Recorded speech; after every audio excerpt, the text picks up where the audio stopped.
for a few months shit. because he put mad effort in. That shit is 6 hours, but that trust me, I know. easily the best. Bro, just to edit a 5-minute video, and if it's like high quality, you know how long that takes? I can only imagine a 6 hour. Nah, he did his thing. Then like you know, he goes through like all of the consoles, but then he'll like break down segments of like handheld wars, and then he'll talk about how like PC gaming, you know, got its rise, and then where it started to decline and then come back, and then online gaming when that started to turn up, and like it's fire as hell. Dope ass documentary to watch. Yeah. We live, by the way. We live. Oh, shout out to the people. We back. Yeah, we back. We back, people. Fresh you know off vacay. Fresh off the boat, Jmaine. Fresh off the boat. For real. For you know real. What I mean? Out there toast. You know, we talked about your experience on the Patreon podcast that we did. Definitely get that deep dive over there on the Patreon. So if you guys want to hear more about Jmaine's trip and all the fun that you had, check out our Patreon podcast. How I fell off the jet skis. Check out the Patreon podcast. I know for a fact you guys will enjoy the conversations that we have over there. I know that for a fact. You know what I mean? But man, it's we missed a week.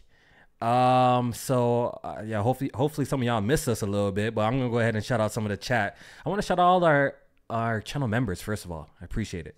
Retromatic, King Kovu, John the Don, Mr. Byron Plays. I see you delayed Saint Muck. That's my guy, yo. Same old. What's up? During Stamps Arcade is the usuals. If you want a shout out, go ahead and say hi, say what up. Say hi. Say what up. I'm gonna shout you out. You know what I mean? Yo, Jamie, that video is funny as hell, yo. Which one? Jessica, yo, what do you be having fun on your little little trips to be fun? Ski.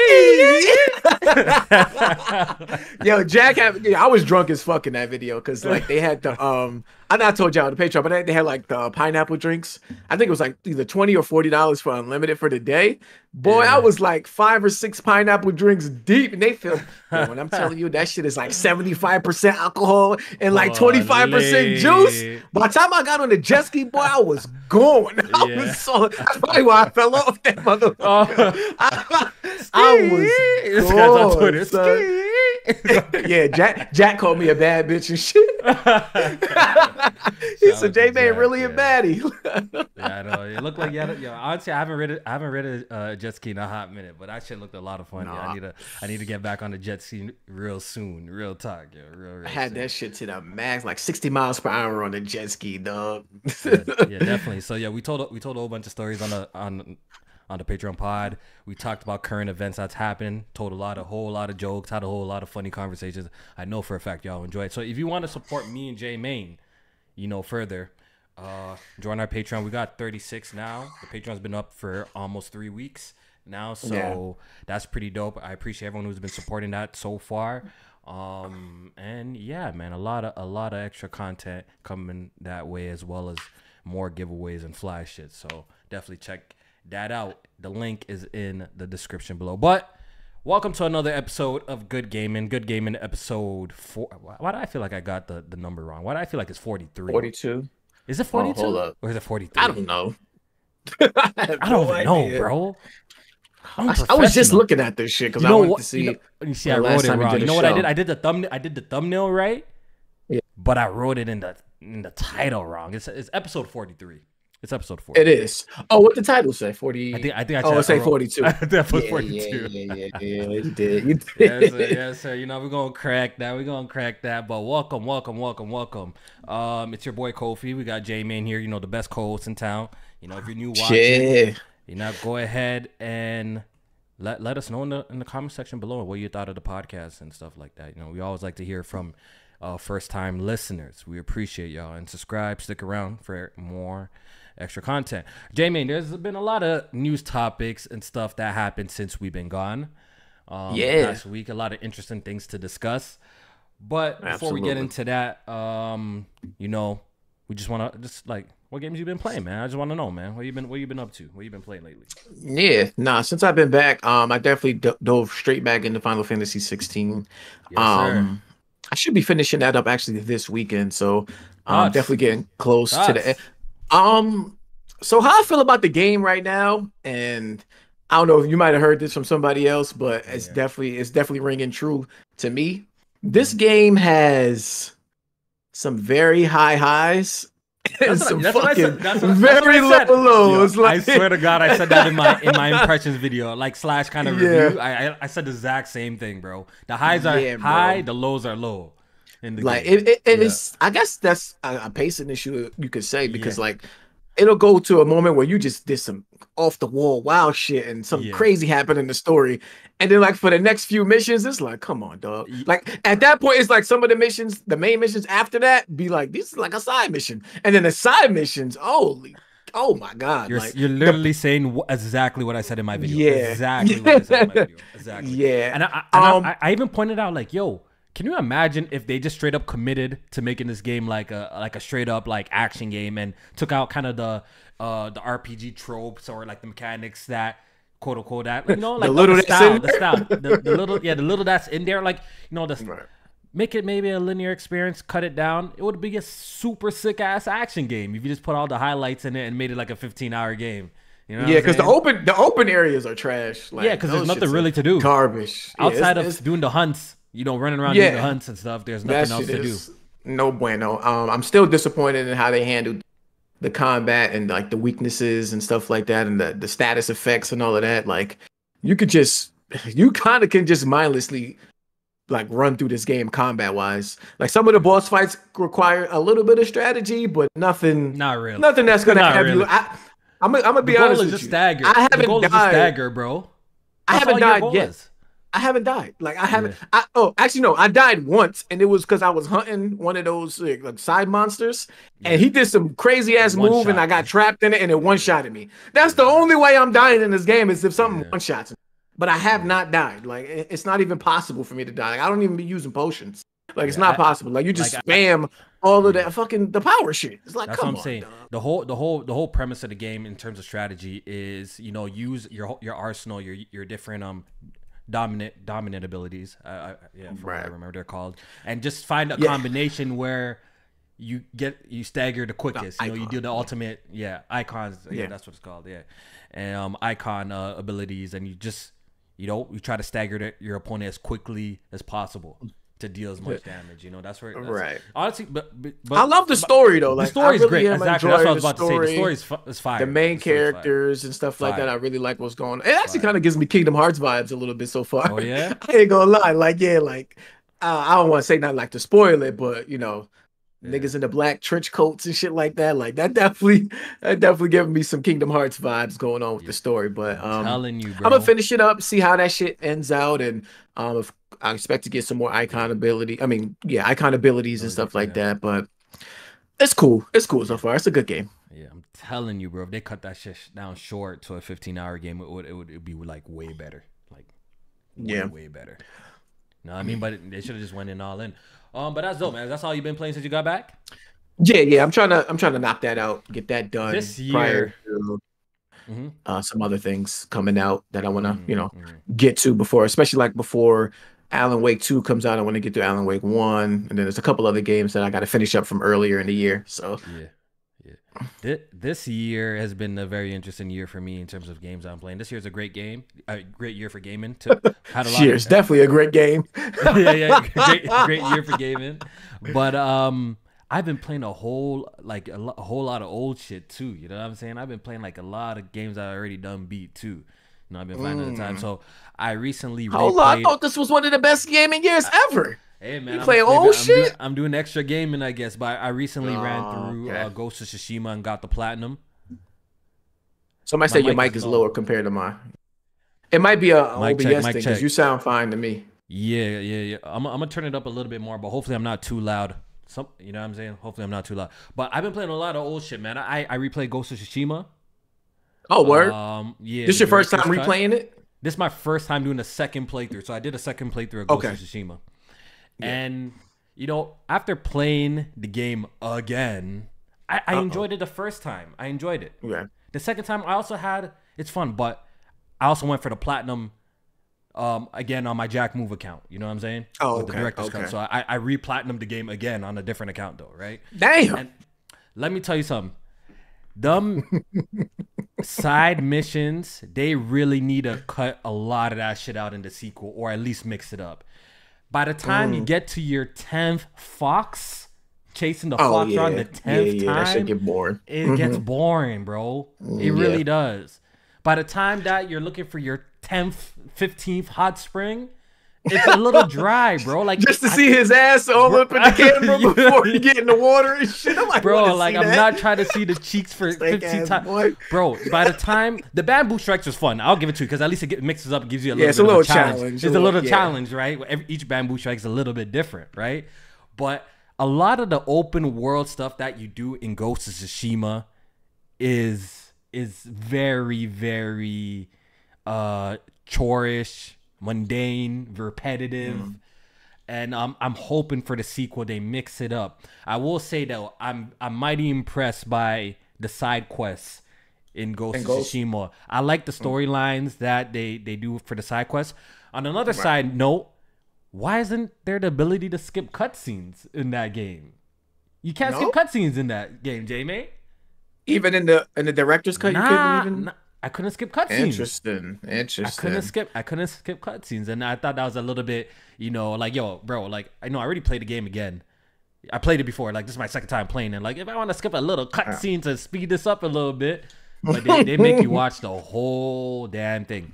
And where also I want to see improvements for the sequel of Ghost of Tsushima 2 is that I think once you unlock like everything and your full arsenal, your stances and stuff, I think there could be another layer to its combat. It's kind of very basic to me. You know what I mean? It's fun, but it's very basic. You know what I'm saying? Really? Okay.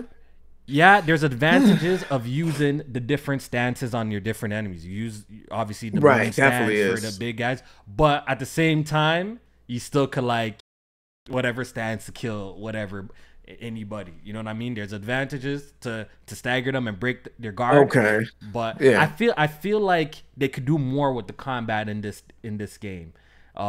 Personally, I feel like they could do a little bit more to make it more interesting. And the thing is, the game is a long ass game, Jay, man. Especially if you're going for the 100%. It's a long ass game, and sometimes that's what I was gonna ask. It overstays its welcome a little bit. Sometimes it feels like that. It overstays its welcome a little bit.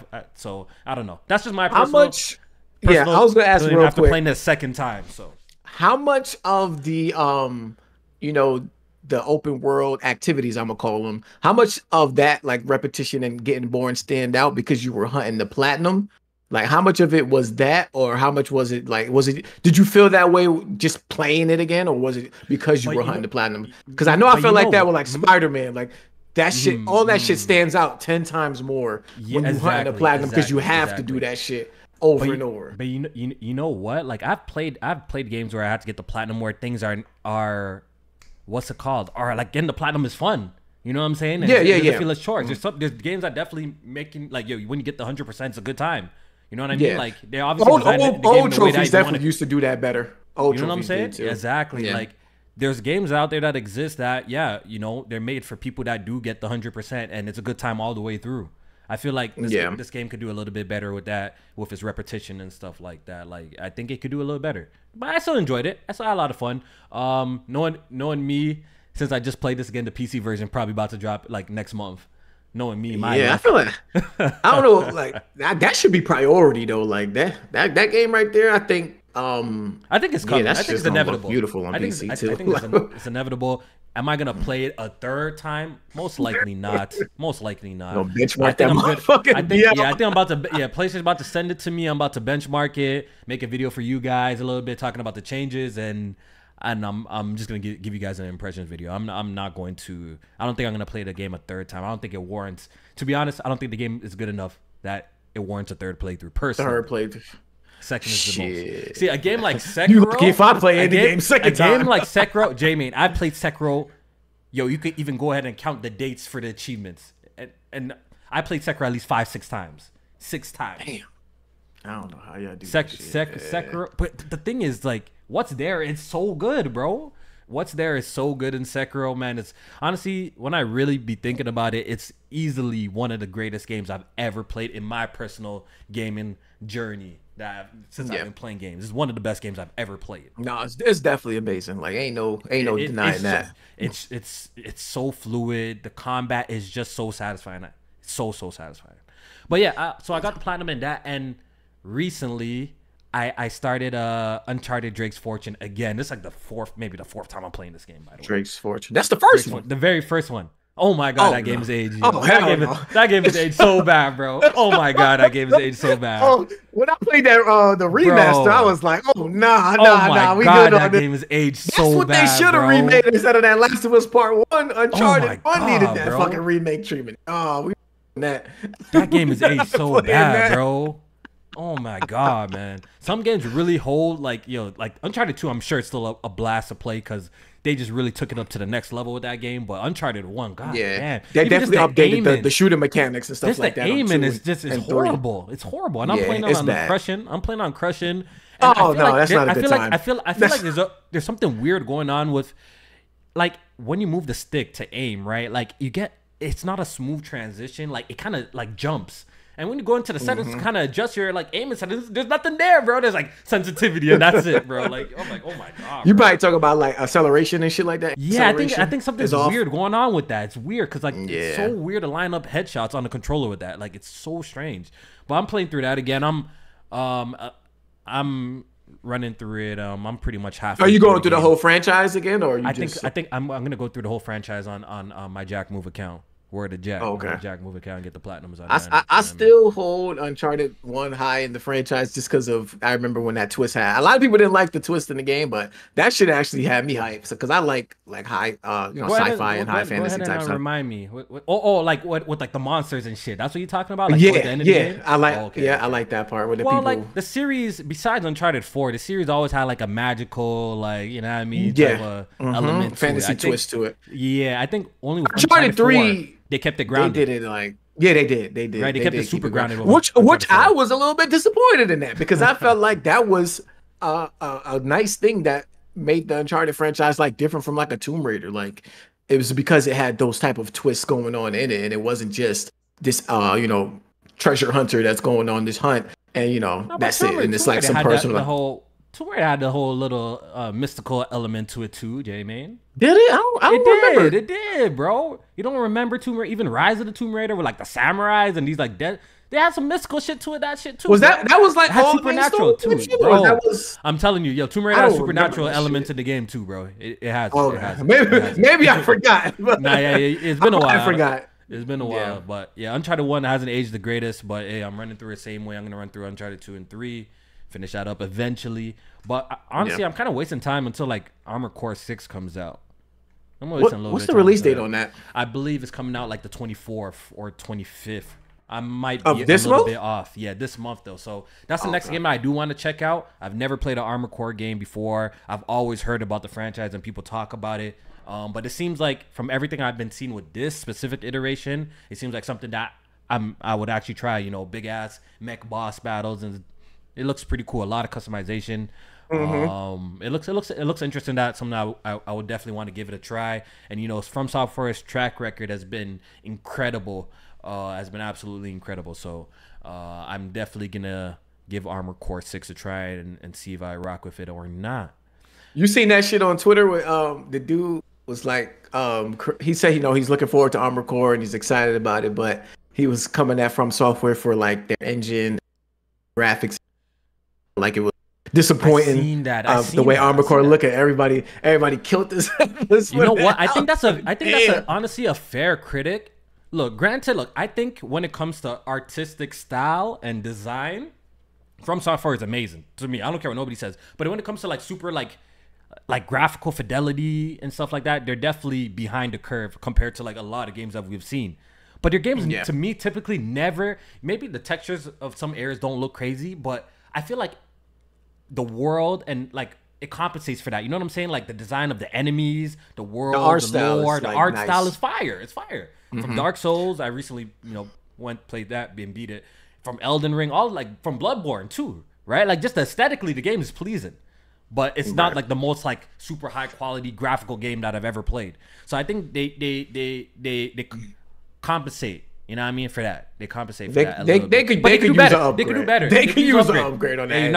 You're not gonna see me say they, not to upgrade it. I would love for the game to look better because we've seen, what the potential, right? We've seen what Demon Souls remake with Bluepoint, right? We saw how amazing that shit was crazy. That shit looks insane. You know what I'm saying? Right. They have amazing art design. Like the art design is incredible for their games. They look so dope. But yeah, man, I'm pretty much killing a lot of time for Armored Core 6. I can't wait till that drops. And after that, I don't even know what I'm playing, to be honest. I guess it's just to wait for Spider-Man at this point. Spider-Man 2. Are you planning on checking out like Lies of P or anything like that? Lies of P. I know that game's gone gold, but I think it's releasing next month, right? I think we got news that it's gone gold, right? Yes. Yep. It just went gold. Lies of P comes out. Yo, honestly, if they fix out the dodging in that shit, September when I played 19th. that shit, I was so impressed. I was extremely, I played the clones before, the From Software clones before, from Lords of Fallen to Neo to The Surge, and from the demo that I played of Lies of P is easily like it clears, like it was good. It was really good. Like you said, they gotta fix that dodging. And that's just a tweak. I think that's like a tweak thing too. It's just like a timing thing. Soft. That shit looks fire, bro. Oh, actually, that come out the same day as Mortal Kombat 1. Lies of P and Mortal Kombat 1 come out the same day. I'm looking forward to Mortal Kombat 1 as well, but I'm definitely gonna be diving into Lies of P heavy. I really like what I played. It's crazy what demos can do. Like you could play a demo like Forspoken and be like, yo, I'm not buying this game. It really did like the opposite effect. Yeah, it really did the opposite effect for me personally. I'm like, Forspoken, I'm not buying this game. This game sucks. That's why these companies stopped doing demos. I really they either stopped doing demos or they put a trial out like months after the game come out. Like that way it don't deter nobody that wants to buy it. Exactly. Because it's such a double-edged sword. Like if your shit is actually fire, right? Then a lot of people would jump to it. I think Lies of P probably had a positive effect more so than anything. Right? Everyone I've seen play said this game was pretty fire, but I know a lot of people, including myself, for Forspoken, more.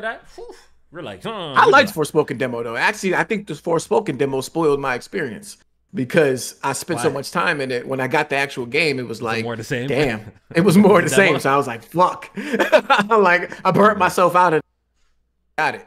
But but I was gonna say like back in the day, like the demo disc used to have a whole bunch of games on there, and like I just felt like game companies they was probably more confident in the product they was putting out that they were going to be able to attract people because they cared more about that shit. Because we also didn't have the internet like that. They didn't have these updated patches, day one patches, shipping half of the game. Right, you know what I'm saying? That wasn't a thing before. Exactly. That wasn't a thing. So when you were shipping the game, day one, damn near had to be polished. That's the full game. Exactly. I remember like having a demo disc of like a Dragon Ball Budokai, even like some of the demo discs of like Fusion Frenzy back in the day of the Madden games and shit. Like, yo, what did I say? Demo disc. Hold on. What did I say?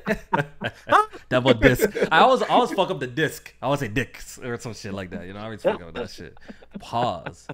But the PlayStation demo discs were so fire. Even the Xbox ones were fire at the time. I remember those. Those were great times. I used to steal them shits from magazines out of the store.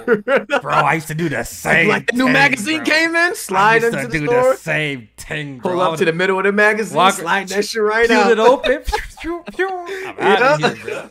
And then I remember somebody was getting to them shits before me. I was like, what? Oh yeah, this shit was already open. What the fuck? Like who the fuck? I had to go to another store just to get the demo of this. Like these motherfuckers. I'm telling you, bro. Figured it out. I'm telling you, the demo disc was I used to do that, and I used to jam the Yu-Gi-Oh cards too from the Jump magazine. Yeah, for sure. For sure. Yo, man, what a time, bro, man. Look what we man used to do back in the day, bro. We had to. We didn't have no bread to buy games. Facts. Let alone our parents are gonna subscribe to one of these magazines that we get in mail to our crib. Oh hell Come on, no. you think we privileged like that? Man's had to jam that, bro. Jam the thing, bro.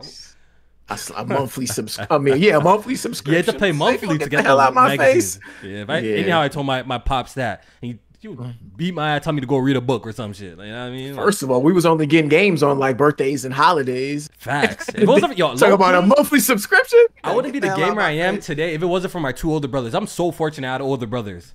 or Oh like yeah, like they had jobs and shit. yeah, they had jobs, they stuff. worked, they bought the game, they bought the PlayStation, they bought the Xbox, they And bought you had all the time to Dreamcast. play them. Yeah, they bought the Dreamcast, they bought the, you know what I mean? Like my parents, I think when it comes to my, I don't know about you, but my pops probably only bought like 2 or 3 consoles. Four. I can name all the consoles that my pops actually bought. He bought the Sega Genesis. He bought the Nintendo 64. He bought my Wii back in the day. He actually bought my Wii. I have to give it up to my pops. Shout out to my pops, man. He did good. He bought me a Game Boy Color. Yeah, that was my first like. I think he bought me the Game Boy Advance. And I think the last thing he bought me was the PSP. I think that was it for my pops. He hasn't bought me any other video game ever since. Yeah, I think that was it. But he did his job. At that point, I could get my own shit. You know what I mean? And my brothers bought the rest of the shit that we needed. You know? Yeah. So, my brother used to work at Toys R Us, so we was always getting hooked. Pops. Game Boy Advance. I remember he did a fucking pick a number from 1 through 100 for us and whoever got the number right got the game. Oh yeah? Yeah, Dreamcast shit. We had like the PS2 controller before the system even came out. They were selling accessories. He worked at Toys R Us, so like he used to, they used to get the shits off the truck and bring them shit. So they used to get games off the truck and then like bring them to like, I think it was like either GameStop or something, and then like either return them there or trade them in and like get the money. Like, they was doing some wild shit. They was wild boys. Yeah, that shit's crazy. That shit is crazy. All right, let's get into some of these topics that during the week. Sure. I kind of want to start here. Let's start off with the whole Final Fantasy thing coming to Xbox. That was a kind of like a big thing. So I believe like I don't, maybe you could correct me if I'm wrong because I wasn't really paying attention too tough, but I did kind of see a little bit on Twitter. But I believe there was some sort of event going on. Was it like a Square-Enix specific event? Do you know? It was a Final Fantasy 14 fan festival. Okay, so it was a fan festival going on, and I think Phil Spencer appeared on stage with Yoshi P and stuff like that, right? Yeah, and pretty much announced that Final Fantasy 14 is coming to Xbox. And why this is a big deal is I think for a long time people have been asking for this to be a thing, and I think the history behind it is Microsoft turned it down once upon a time, right? Yeah, they wasn't playing ball with crossplay at the time. A lot of people might not know, but like it's like kind of like a whole flip of last generation, and then the generation PlayStation was like doing all the crossplay shit with PlayStation and PC and stuff. Xbox, and then now on the PS4 and Xbox One, it was like Microsoft was trying to do crossplay and PlayStation wasn't. So it seems like whoever's the market leader don't be trying to like. Fuck with the initiatives of sharing. Yeah, like why? Because that money. Exactly. That split, you know what I mean? They're trying to figure out where that money is going before they play. But even still, I still felt like this kind of took long because I thought this would happen during the Xbox One generation, where it would eventually happen. But to be honest, it seemed like Square Enix and Microsoft relationship only got more strenuous throughout that generation. The games just wasn't coming to Xbox at all. So to see something like this was definitely a shocker where, the game is coming to Xbox. And they actually also said that expect future Square Enix games to be, Xbox is partnering for future. Does that mean 16 might be touching the Xbox soon? Who knows? Depends. Depends on if, what kind of deal PlayStation has. To be honest, I think Final Fantasy 7, I think 16, all of that will eventually come out on Xbox. The thing is when. That's the big question, right? Because there was a lot of there was that one E3 or one whatever it was event where Xbox announced like all these Final Fantasy games that was never on Xbox. You know what I mean? Oh, it's coming to Xbox and Game Pass. I feel like that situation will probably happen in the future again. You know what I mean? So I think PlayStation is gonna have it for exclusive for a very long time, and just like how this eventually became a thing, it will become a thing one day where you could play those games on Xbox. You know what I'm saying? I think that would be a thing. But hey, good news for the people who are interested in Final Fantasy 14 on Xbox. Nobody. I don't know if people know this, but I think you need a subscription to actually play the game. Yeah, I mean it's an MMO, so I think a lot of these be having like separate subscriptions, subscription to play the game. So When I found out, I didn't know that. At first I'm like, yo, I'm about to get into Final Fantasy 14. Let me check this out. When I found out I had to pay a subscription for, I'm like, what? Uninstall, bro. I got rid of that shit with immediately, bro. I'm like, nah, I'm good. I'm good. Yeah, nah, we good. I haven't found an MMO that I really wanted to get into though, but I don't know. Maybe one of these days I'll check one out. And the funny thing is, like, you know, I guess maybe it's just the people that I follow, but the people who post like Final Fantasy 14 content, it seems like a whole bunch of horniness just going on in that game. Have you noticed that? Like their characters will be like very busty, very like, you know what I mean? Like a lot of horniness to be going on in that game, man. Are y'all playing what y'all really playing over there? Like, you know what I mean? I don't know. I don't know. That's that. Listen, MMO and PC community, those are very, you know, tightly jointed communities right there. They be going crazy with that customization shit, mods and all types of, you know, wild, crazy busts. Like when I seen and we're gonna talk about it later, but Baldur's Gate having all these penis options, like we get into it right. Let's not even waste no time, bro. Let's get into the Baldur's Gate. Baldur, bro, I stand on it, bro. Prior to this year is the only year I heard man's talking about this game, bro. I don't care what nobody says. This franchise, look, I get it. There's a community that knew existed if you played the game maybe 20 years ago and you're PC centric. But all of a sudden, the hype for Baldur's Gate, all of a sudden, just happened this year. Just went through the roof, bro. And I think there's a lot of factors because of that, Jmaine.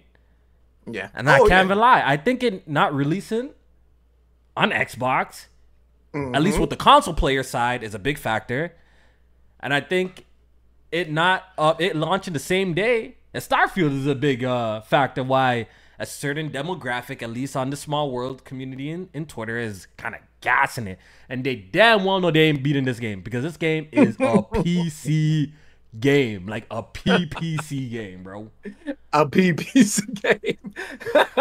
I mean, yeah, that's where it's definitely got its start and its rise. Like PC dudes, this Baldur's Gate, like I think we were talking about this earlier before we went live. Like, 2 came out in like 2000. So the actual third game coming out 20 years later. Please, half of these dudes on Twitter wasn't even born when the fucking second game came out. Let alone they hyping up the third. 2020, Jmaine, just be honest with me. We hear about old games all the time, Jmaine. People discuss how many you won't go a week or 2 weeks on Twitter without hearing someone talking about how amazing Chrono Trigger was, how they want this game to come back. Oh, Def Jam, a new Def Jam. Oh, you know, bring back this game, bring NBA back, bro. Shit like what, bro? Prior to this, when have you seen that new Baldur's Gate though? When have you seen that, Jmaine? When have you seen it? Tell me I'm bugging. When have you seen it? Never, and not until the Xbox Series X. And you know what got me even what got me so turned and gassed on this is when I found out Baldur's Gate 1 and 2 released on PS4, Xbox, and Switch. Yep, the enhanced editions came out. Where was the man talking about this? Where was the man talking about this game?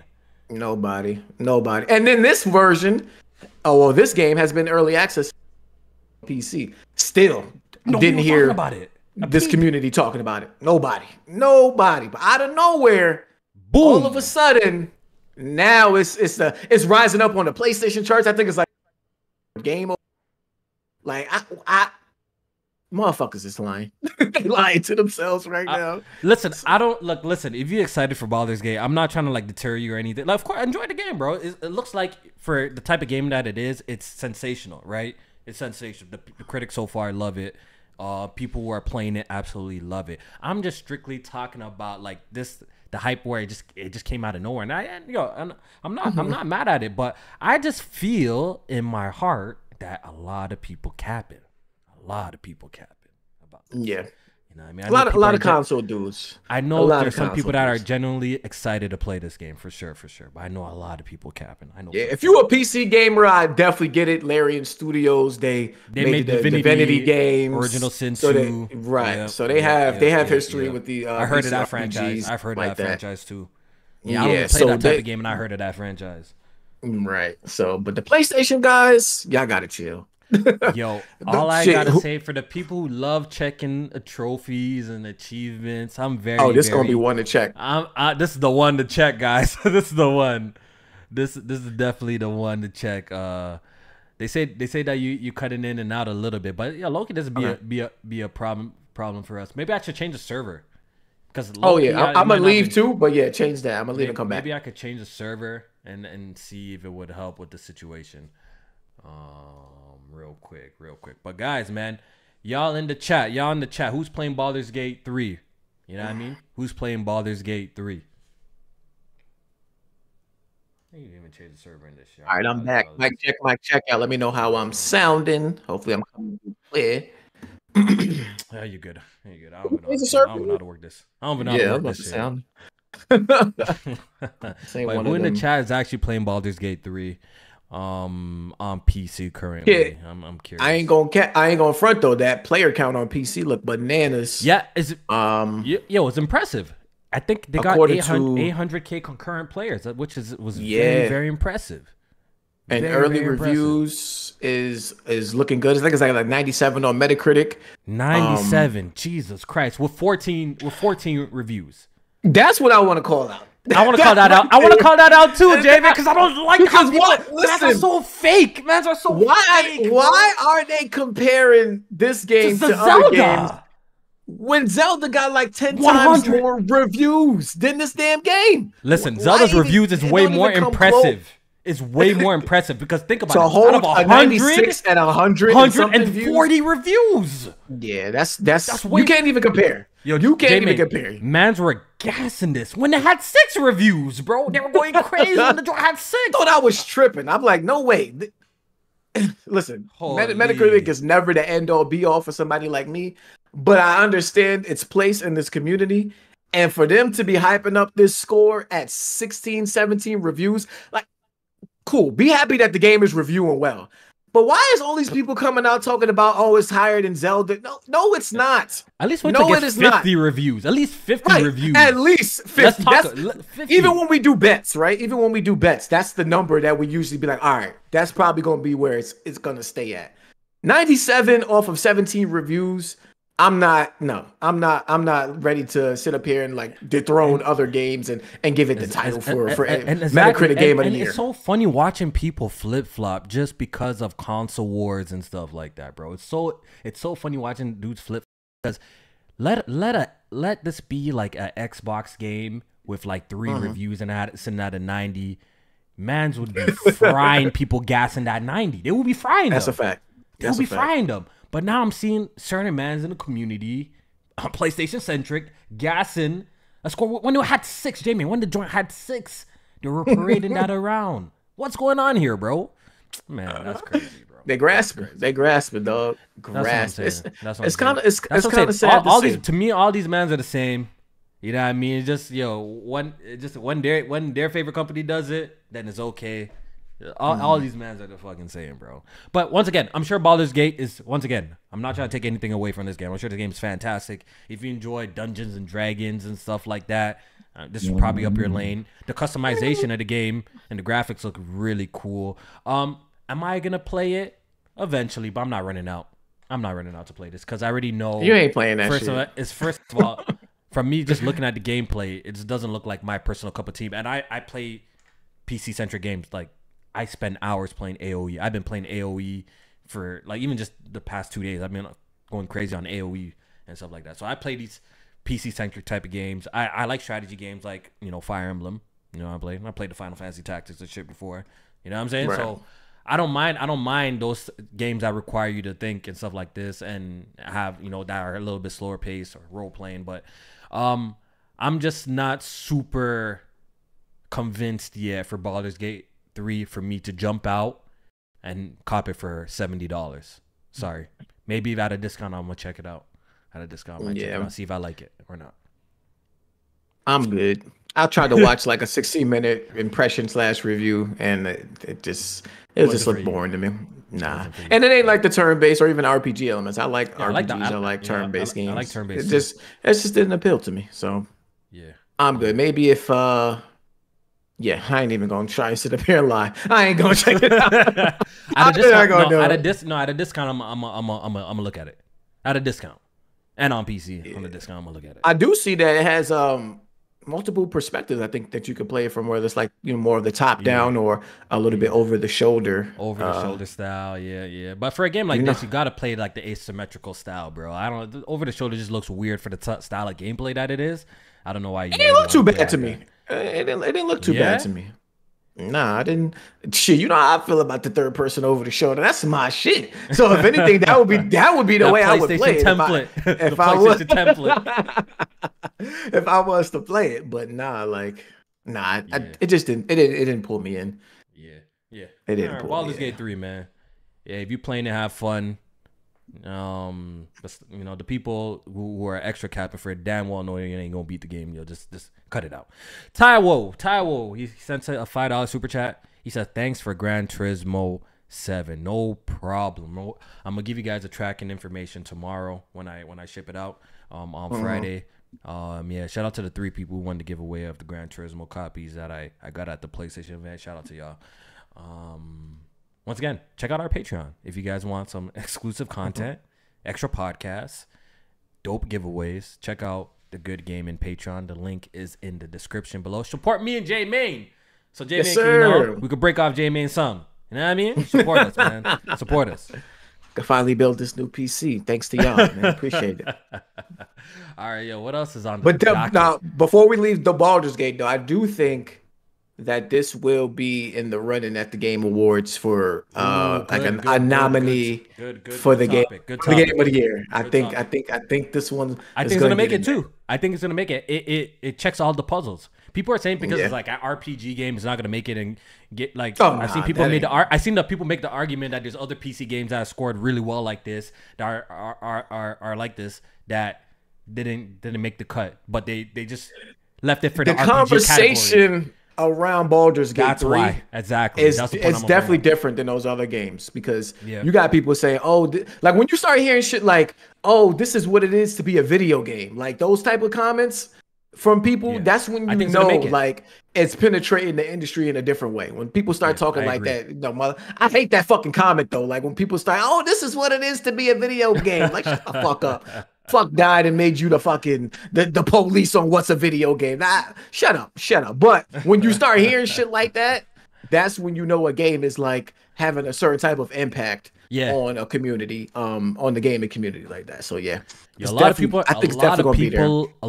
are playing this game. Once again, 800,000 concurrent players on Steam. That's just people playing it at once. The sales for this game is going to be off the charts, at least on PC. On the PC side, for sure, it's going to be off the charts. I mean, PlayStation, like Jmaine said, the conversation. Yeah, I think the PlayStation gamers are gonna the people who fuck with it are gonna copy. So I think it's gonna do decent on PlayStation as well. I don't think it's gonna do as well on PlayStation that it will do on PC, but I think it's gonna do decent on PlayStation as well. Once again. Like you said, the conversation surrounding the game, a lot of people are saying it like one of the best games ever, So I definitely see this making the cut for one of the 6 games that is going to be nominated for Game of the Year, because typically there's only 6. I think what's in there that's guaranteed is obviously Zelda Tears of the Kingdom, Baldur's Gate 3.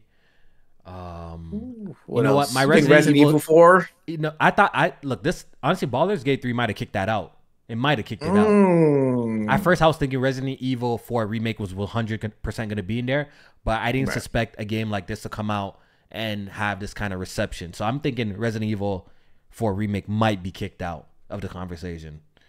Okay, I can see that. I can see that. I think. Hey man, Starfield. I got money on the line, so I needed to be there. I got money on the line. Is Baldur's Gate gonna affect Starfield in terms of RPGs? Being that it might have more. That's what I'm saying. That's you see RPG elements and the freedom. Man. Did this game just kind of shit on Starfield though? Did it really? Because think about it. Every category that Starfield's gonna be at the Game Awards, Baldur's Gate 3 is probably gonna be in it too. Yes. Pretty much, right? Good point. Yes. So now it has some serious competition, at least in in the genre, you know what I'm saying? In the genre of like role playing games, and it's definitely gonna be interesting. Like Starfield has to deliver. Like I have faith the game is gonna be good. I have money on the line that the game is gonna be good. But wow, Baldur's Gate 3 came in and definitely made some noise. Definitely threw a wrench in the conversation. It definitely made some noise. You know, so that's good. I love to see it though. I'm love to see that, you know, this year has been a year with a lot of highly, you know, critically acclaimed games have released, and I think this is just good overall for, you know, gamers and the gaming industry. That shit is striving like this. You know what I'm saying? I'm actually genuinely happy. You know, and it's a nice wide variety of different types of games too available for people to play. You know, you have that's what I would say. Dope ass action game, dope ass racing. That's what I would say about a lot, bro. 2023. It might not be like one of my favorite years of gaming, but in terms of variety, I think it's something for everybody. And that came out this year too, at a high, you know what I mean? Not like a bum ass game, at a really high quality. So that's really dope. That's really dope. My biggest disappointment with the year has been like a lot of the way games have released and performances and shit like that. But other than that, like there's something for everybody here. I mean, we got PC guys even excited for a few releases, console guys, Switch people. Like it's something there for everybody. Yeah. What would be the standout indie game this year? I'm trying to. That's what I'm saying. I think, you know how everyone always says like the game of the year nominations always like include an indie game, which is actually not. It's actually factually not true. Yeah, I think this is gonna be one of the years that probably this year. I don't see where they're gonna fit an indie game.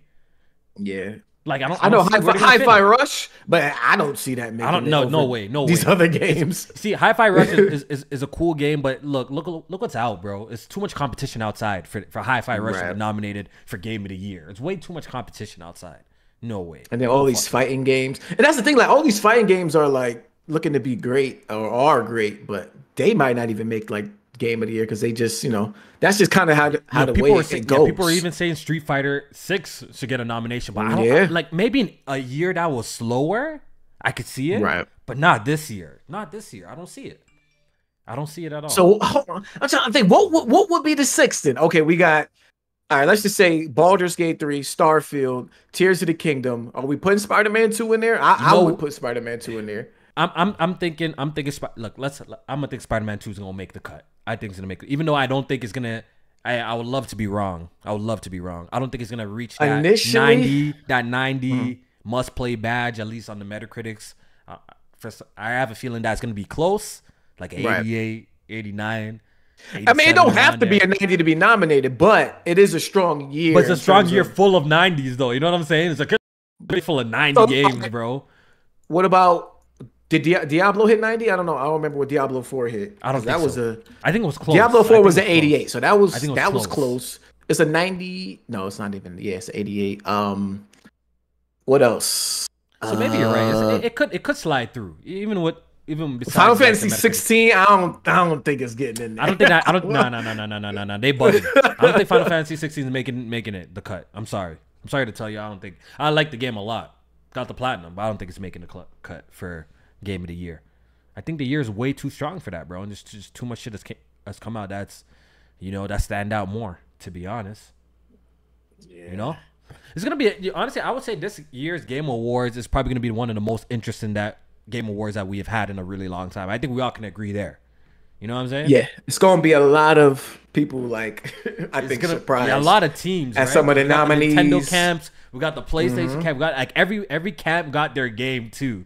And even the PC camp got the Baldur's Gate and shit. You know, like every camp got their game, bro. So it's definitely gonna be super interesting. I mean, this year gonna be fire. It's gonna be fire on the internet. The reactions are gonna be absolutely hilarious, despite who wins. You know, despite who wins, is gonna be hilarious. But it's been a good year for gaming, bro. A lot to look forward to too.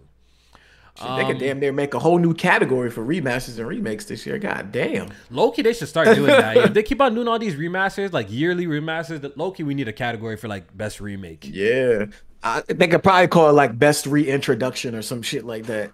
Like Metroid Prime, you had fucking Resident Evil 4, Dead Space. Yeah. I'm sure I'm missing some, but definitely could make a category out of that shit. All right, Jmaine, my heart is hurt. Wait, what? My heart is hurting. It's hurt. Your heart is hurt? My heart is hurt, bro. Damn. You know, the rumors that we've been hearing for months and months on end about the remake of Red Dead Redemption. Where there's smoke, there's fire. Absolutely. But we never knew it was going to be a dumpster fire, Jmaine. We didn't know it was going to be bars. We never knew it was going to be a dumpster fire, though.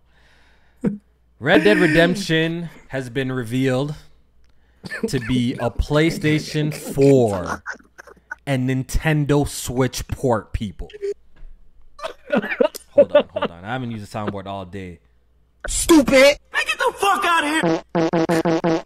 Fuck are you talking about? That shit stinks. I'm pissed. Yo! I'm pissed. Rockstar is. What's up with Rockstar, boy? Yo, what's up with Rockstar? And hit the like button, y'all. Come on, yo, come on, guys, bro. What happened? Y'all have to show some more love than that, man. Hit the like button, man. Even in here, we got 116 people in here enjoying the podcast. Hit the like button, bro. Hit the like button. It's gonna kill you, bro. Slap that like button, bro. If it's the last thing you please treat me like I'm a Caucasian fellow for one podcast, please. Please hit the like button. It's not gonna kill you, Jesus. Man. All right, so. Listen, Rockstar don't give a fuck about old games, and listen. I said in my video, fool me once, shame on you. Fool me twice, can't put the blame on you. This is the second time they've shown us that they don't give a damn about these old games.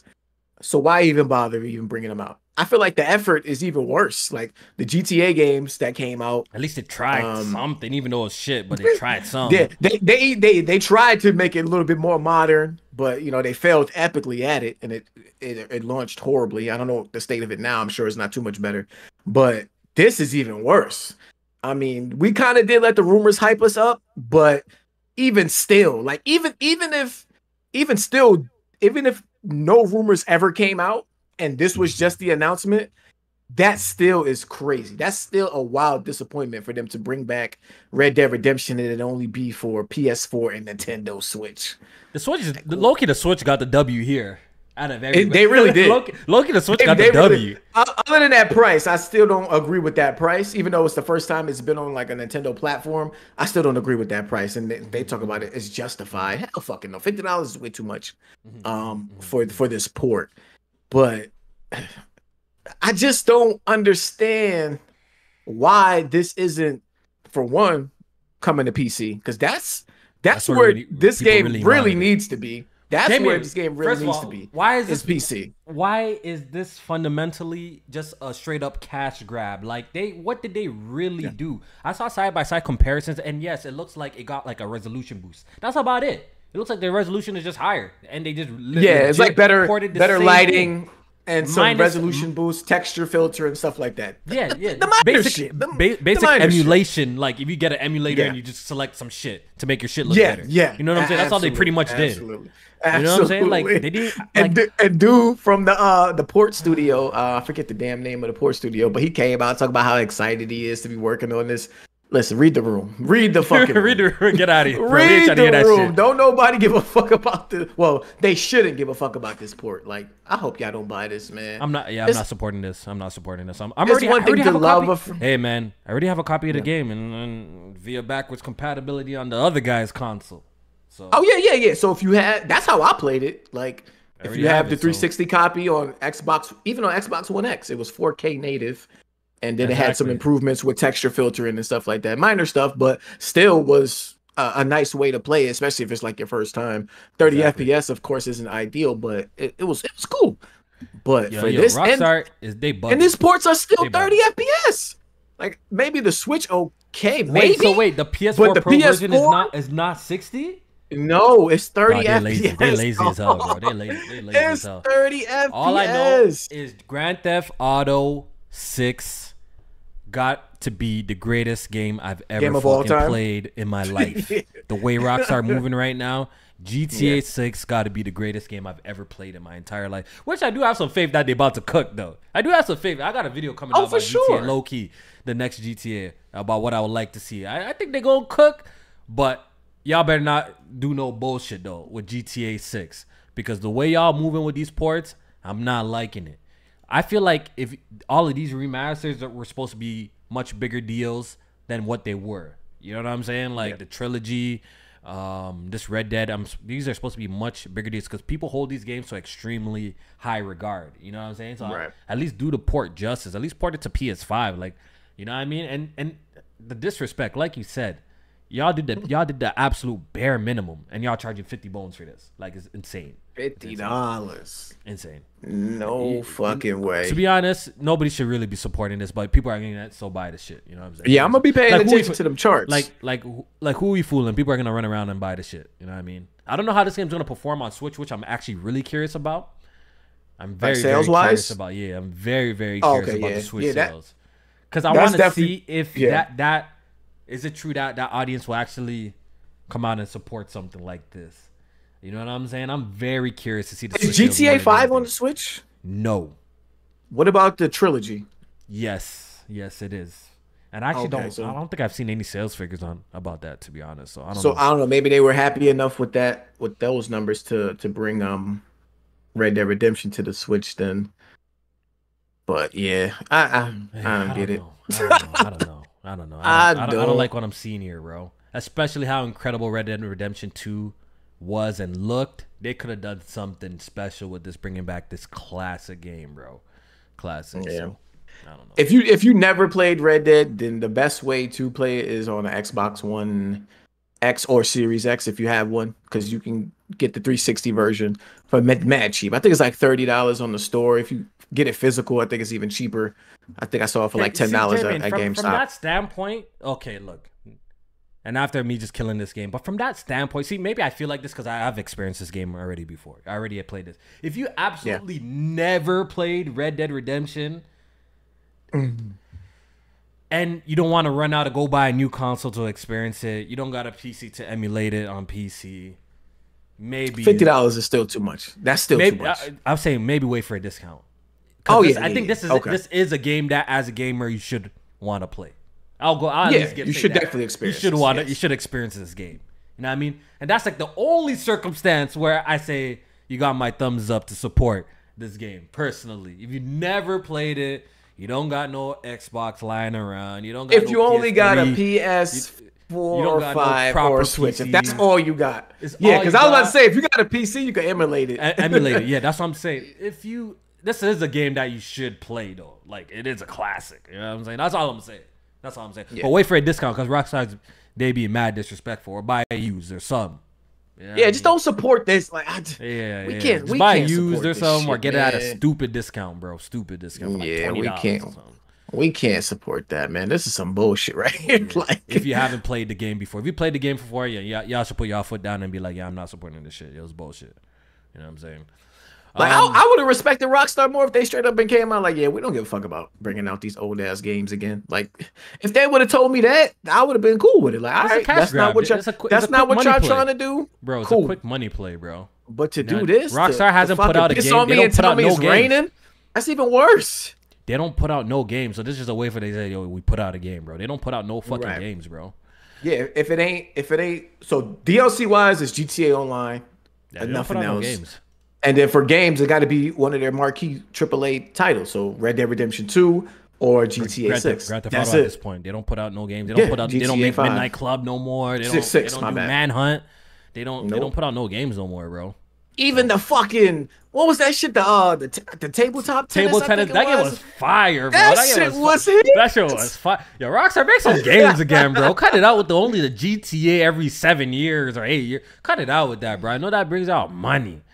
But fuck, man, make some games again, bro. Like that shit. So I kind of miss the old era where mans weren't like this. They used to pump out games like nothing. You know what I mean? Yeah. Gian the Don, he's been a member for 31 months. I appreciate your continuous support. You know, Gian the Don has been a day one straight up. Appreciate you. He says console warring is a hell of a drug. I think that was regarded. They getting paid for it now. It's over. It's over. It's about to get worse. I was even thinking about subscribing to Twitter Blue. But the funny thing is, I've been actually trying my best to use Twitter less. But for me to get paid from Twitter, I have to use it more. Way more. Yeah. Like I checked my statistics. That word just bodied me. That word fucked you.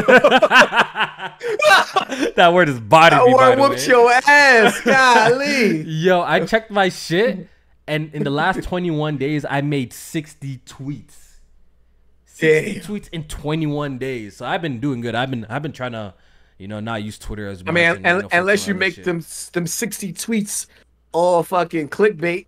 Super clickbait. Yeah, exactly. Yeah. From the people that I've seen that get paid from Twitter, I saw one tweet that they made like 800 tweets in 28 days. I don't be on Twitter. I'm trying not to be on Twitter like that. You know what I mean? Yeah, I saw some analytics. I was like, damn. Yeah, but people getting paid. Like, and I know we're getting sidetracked from the conversation a little bit, but we gotta bring this back up again. Nibble, whatever his name is. Nibble. Yeah. Nibble or Nibellion, whatever how you say that shit. Bro, he fucked all the way up. Yeah, he got in his feelings. He definitely got in his feelings. Fucked all the way up because his impressions and shit must have been through the roof. Insane. His shit must have been through the roof. He had what, 5? He had 500,000 followers or some shit like that. His shit must have been fucking through the roof. Yeah. But his Patreon wasn't really doing as well as you would like, and he ran off the shit. If he just calmed down, he would have got money on Twitter. He would have got paid on top of the Patreon. He would have got paid. Now he dropped the bag, bro. He really fumbled that shit big time. Dismal Dave, he's been a member for 30 months. Solid. Oof, I appreciate it. He says Rockstar really did pull some outlaw robbery, huh? Yeah, he ain't lying. They definitely trying to rob us with this one. Definitely. I think that game come out next. Is it next week or was it this week? Which one? Red Dead Redemption. Oh, it's coming out soon. It's coming out soon. Yeah. So the physical version is coming out. Okay, the physical version is coming out October 13th, and the digital version is coming out August 17th. So next week. Yo, Jmaine, I feel like we got a report, like a quarterly report for Rocks or Take-Two as well. Am I bugging about that? I feel like we got like a new sales update for GTA 5. Let me quickly. Yes, we did. Let me quickly Google it and see. Okay, so right now, Grand Theft Auto 5 has sold over 185 million units worldwide. I still don't believe it. I think some finesse is going on here. I still don't believe it. I just feel who doesn't have GTA 5 or have bought it multiple times. Like, and the craziest thing, the last 3 months, it sold 5 million copies, Jmaine. How someone got to explain to me what's going on here? Like, who's still buying it? Yeah, who's still buying this game? Like, literally, who's still buying this game?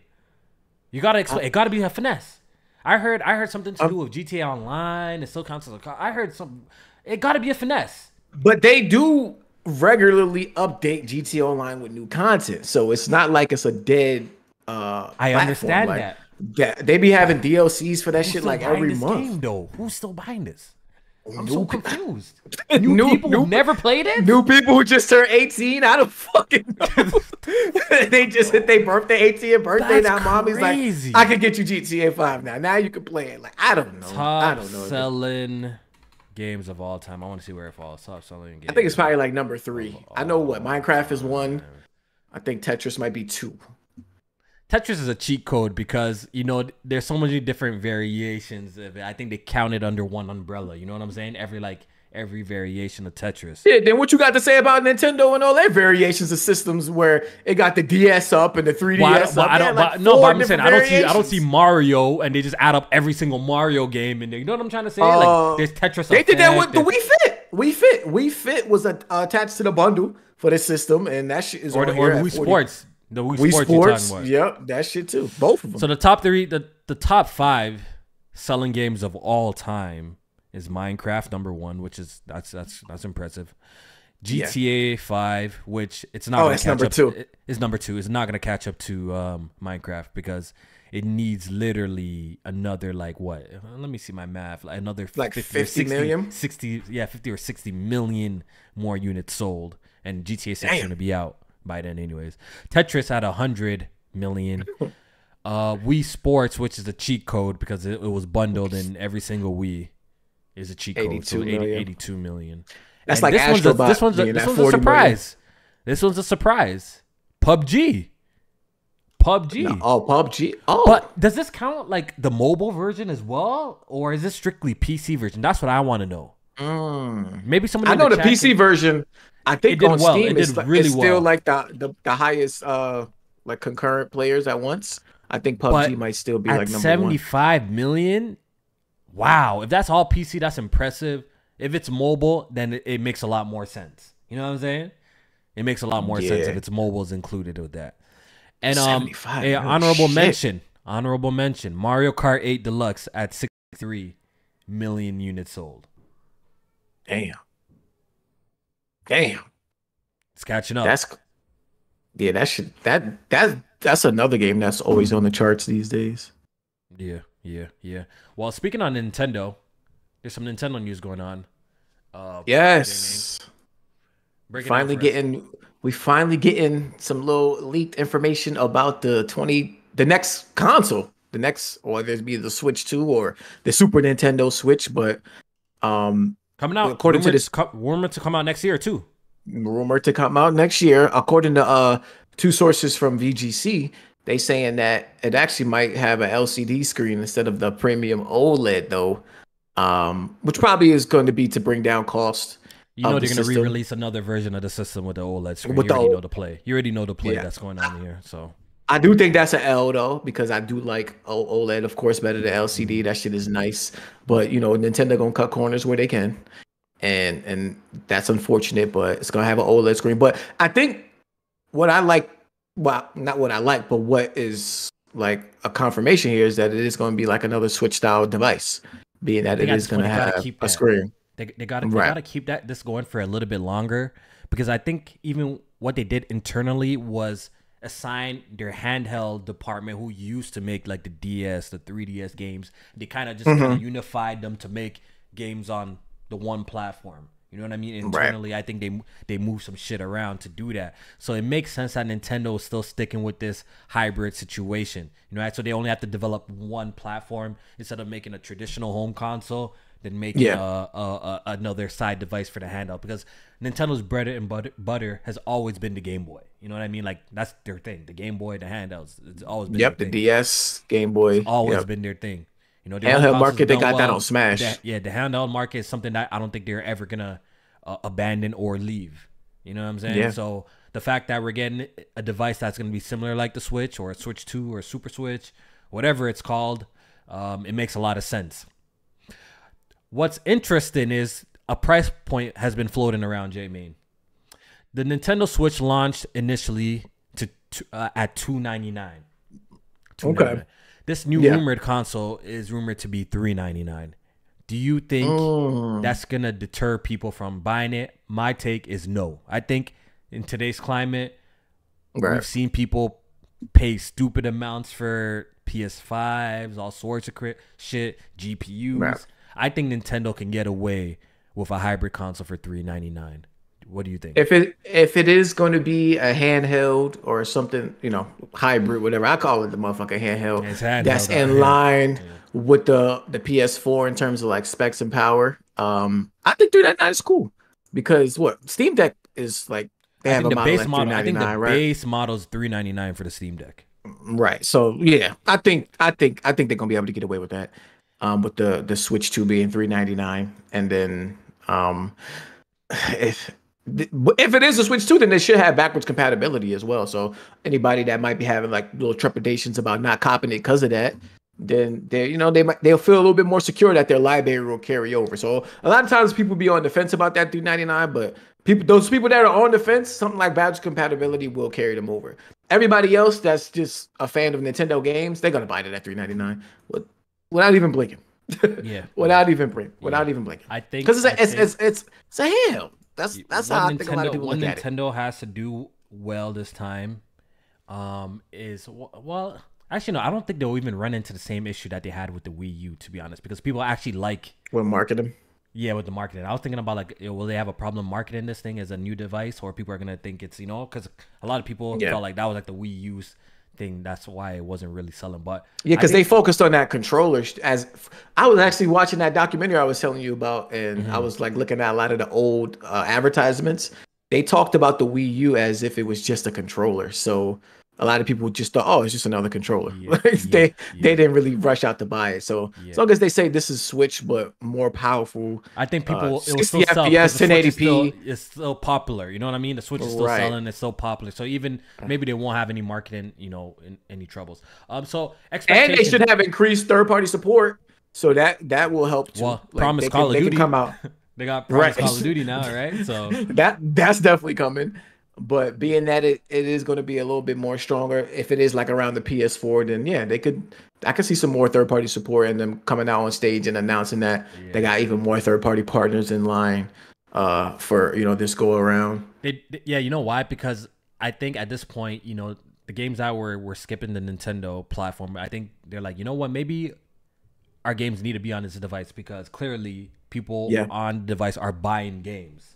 When you look at the Switch sales across the board, people are spending money on the device. People are buying games.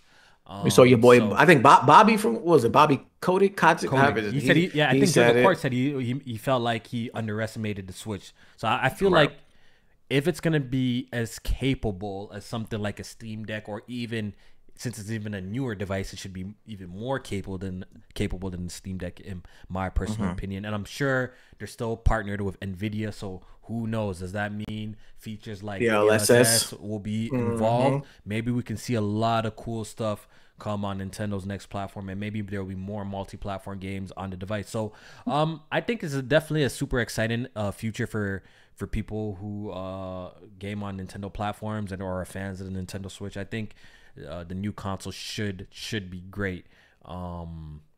It should be. How do you get people excited though? Or do you have to get people excited for another showing them the same handheld thing? Showing them that the looks same thing. the same as the last one. That's what I'm saying. Like usually with each Nintendo device, there's a gimmick, right? Yeah. I really doubt that. I really believe that Nintendo is gonna find something new that the current Switches doesn't do to kind of be like the selling point of the thing. You see, like the whole commercials for this was the whole marketing was like, oh, you put it in the dock, you pop off the Joy-Cons. Like that was like the whole marketing stick with this device. I feel like they're probably gonna come up with something a little bit different to kind of like promote this as a new device. Here's this new feature. To be honest, that's gonna be interesting. I can't even what think it is. of I can't anything. imagine it, but that's their job. You know what I'm saying? That's their job to come up with these great ideas. For me, I cannot even imagine what they're gonna do. But let's see what Nintendo comes up with, because I feel like at this point Nintendo does kind of need some sort of gimmick alongside of their console releases. They've been doing it for a long time now at this point. So I'm curious. I mean, what comes to my mind immediately is like online and social features. Like maybe they could expand that stuff that we've been asking for years. You know what? I think that's for like the core gamer. I think for the casuals, they need some. They need some. Whether it's motion gaming, whether it has a camera on it that does something now to you or captures your body. Like I feel like they always need something like that for like the casual audience, casual gamer. You know what I mean? Yeah. That's how I feel about that shit, though. That's interesting. Yeah, that's gonna be a good one, because I think I really doubt that was market. It's the same thing. It's like, yo, you just dock and you take off the Joy-Cons again. I really doubt it. Nintendo's gonna come up with something. They're gonna come up with something for sure. For sure. I don't know what it is, but they're gonna come up with something. I'm excited. I'm excited to see what they do, because we all know how, like we talked about with the Wii U shit went, because that was another thing. Like, where the fuck do they go from the Wii? Like, where do you go from there? And their idea was to make this tablet, because tablets were becoming a thing, or were already a thing. Yeah. So they wanted to do that. But where do you go from just being a handheld to the dock? Like, where do you go from there? So, I can't wait. I'm excited. I'm excited to see what's coming next. I'm excited. Yeah. Well, since we're on the topic of Nintendo, I do want to talk about some sales figures. We got a sales update for Zelda Tears of the Kingdom. And it has currently sold 18.5 million copies.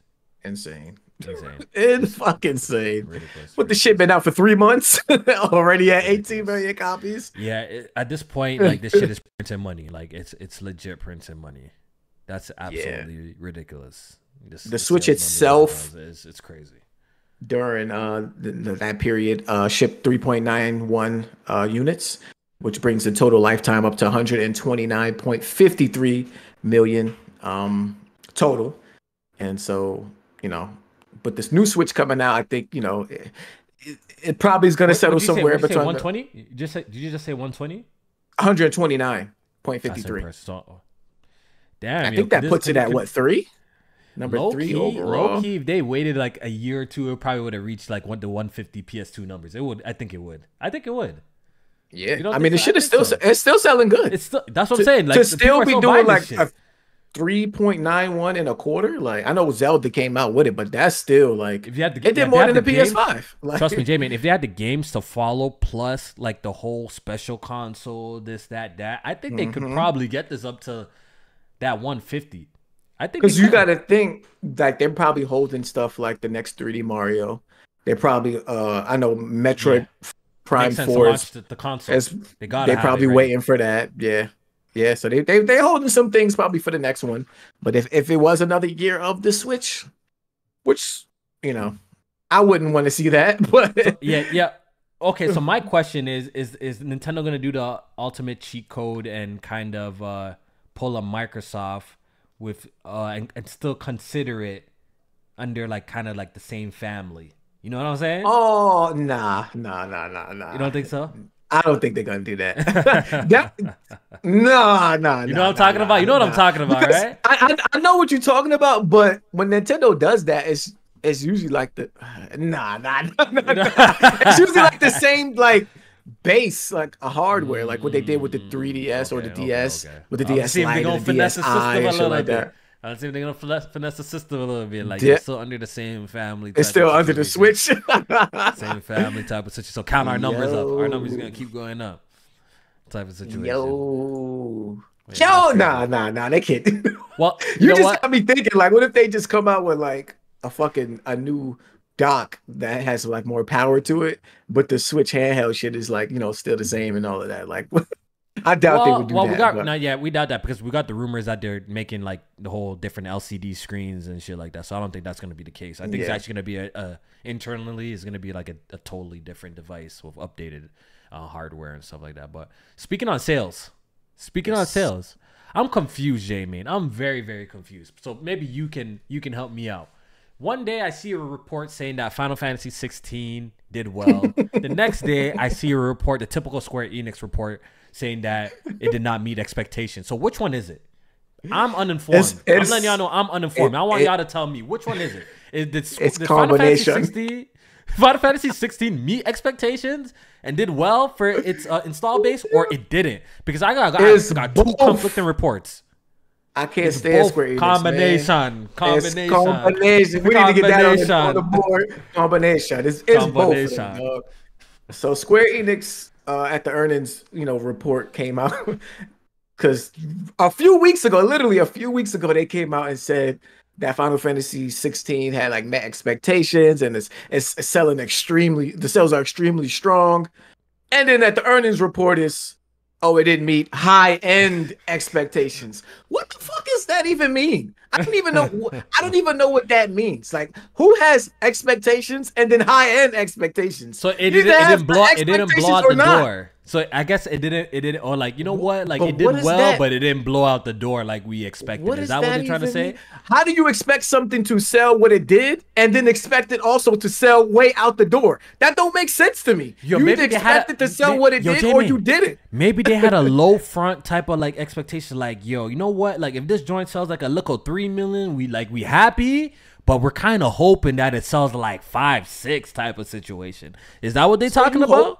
So at the end of the day, you hoping it sells 5 million. It ain't no 3 million that it met expectations. You just hoping it sells 5 million. That is your expectation.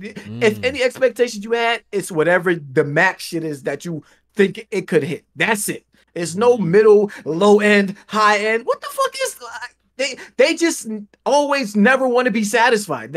I just don't. Yeah, they always complain. At this point, they complain. The game sold like 15 million copies. They be like, yo, happy. You know what? But let's dive deeper into this a little bit. Is there a problem going on with Square Enix and when it comes to like maybe managing their finances and stuff like that? All right, because I'm gonna read a little bit of this, right? So in this article that you shared with me, they said the publisher reported its Q2 2023 earnings on Friday, during which it is stated that the revenue had increased around 14% year on year, but profits has dropped around 65%.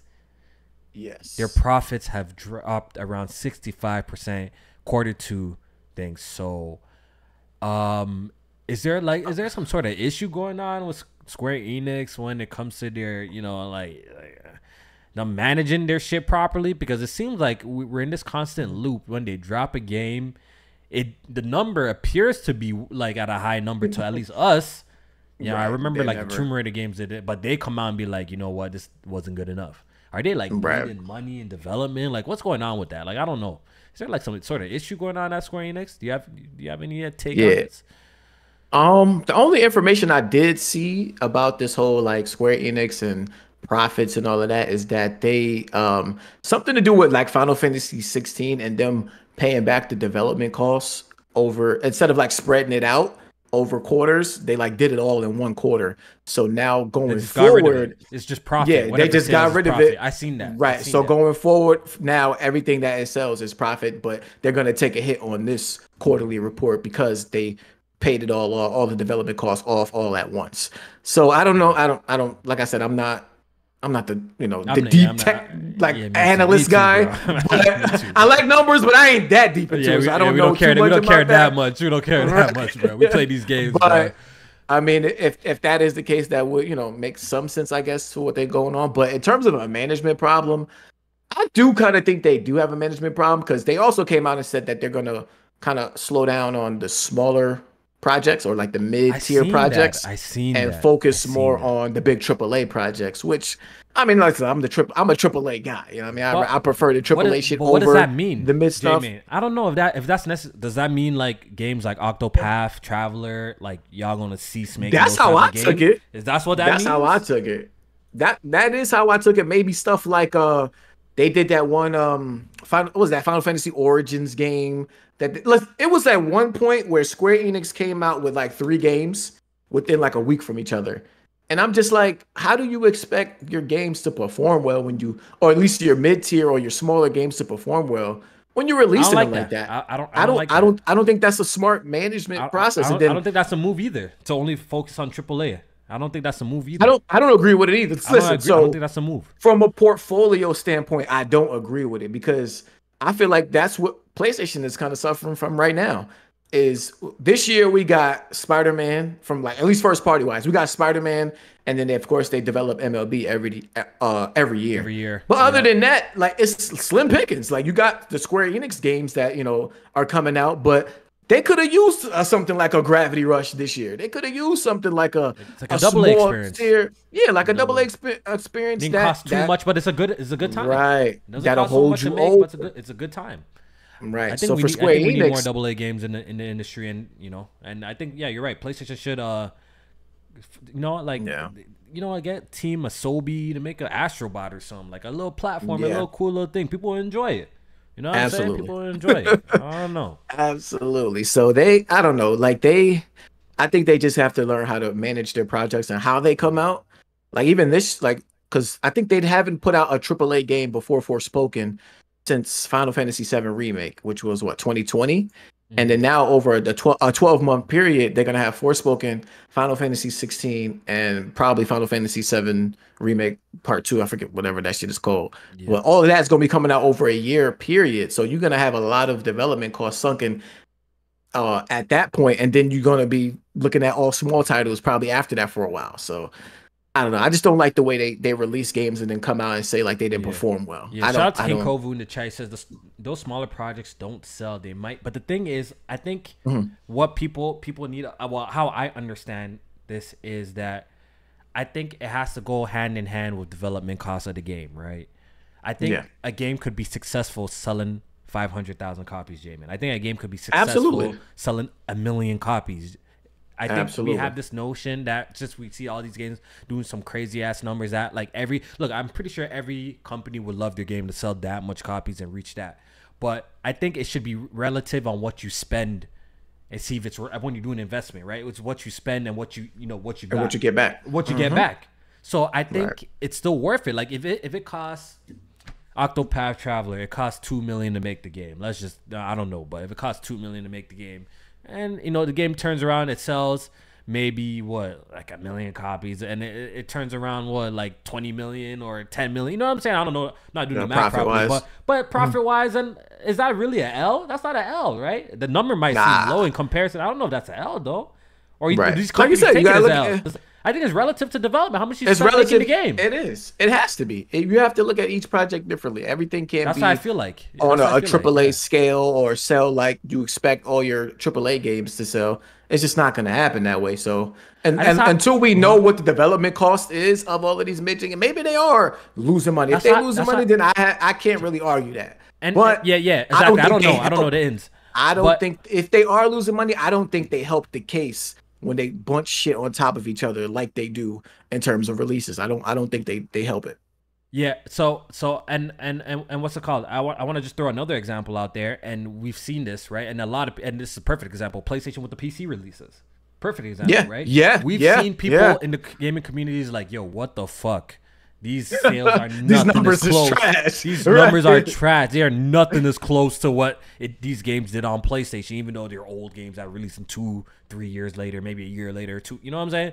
Right. But we also see a report from PlayStation, yo, 201% on return on investment by Right, porting this right. over So, to PC. so how can we say that So- it's trash? The sales And numbers that's what are I'm trash. saying. Like they just when the told us they return made on it, investment, it was like is through the 200%. roof.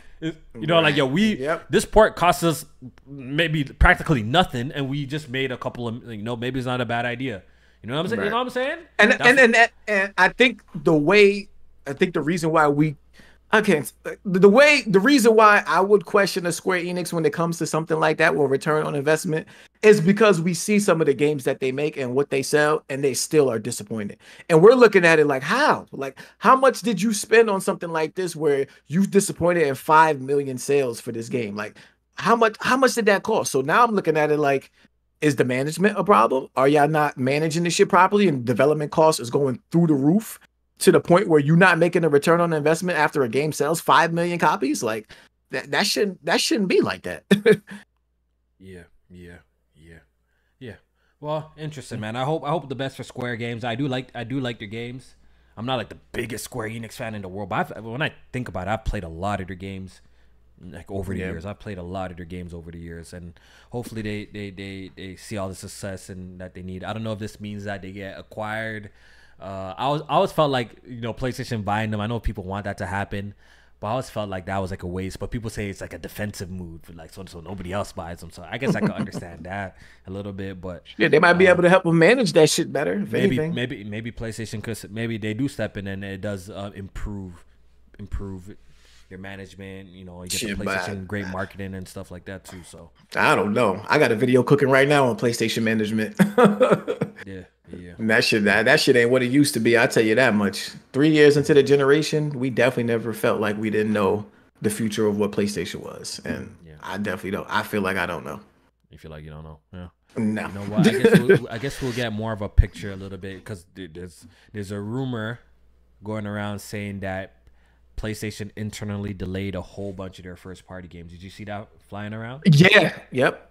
I seen that with the because it's not even a rumor. It's not even a rumor. fact. It's a fact. Okay, it's a fact. Yeah, okay, it's a fact. There you go. Because with their recent financial reports, because they also too released their quarterly reports, console sales numbers look pretty good. They're still trying to hit this mark where they hit like 25 million PlayStation 5 sold within the year, or at least the fiscal year, which is definitely a high fucking number. But they hoping, like, with these price drops, and people are speculating that the new PS5 model, whether it's the slim or the detachable drive one with the lower cost, might coming, being able to get them that. Now we know that for a fact that it's coming, because all the price drops. I don't know if you guys have been paying attention on. Oh yeah, everywhere media. got a price drop. Everywhere, PlayStation 5 has had a $50 price drop in like mad different regions, I believe. Yep. Something like North that. America, Europe, UK, Japan, and I think even Asia, like the Asian market. Price drop.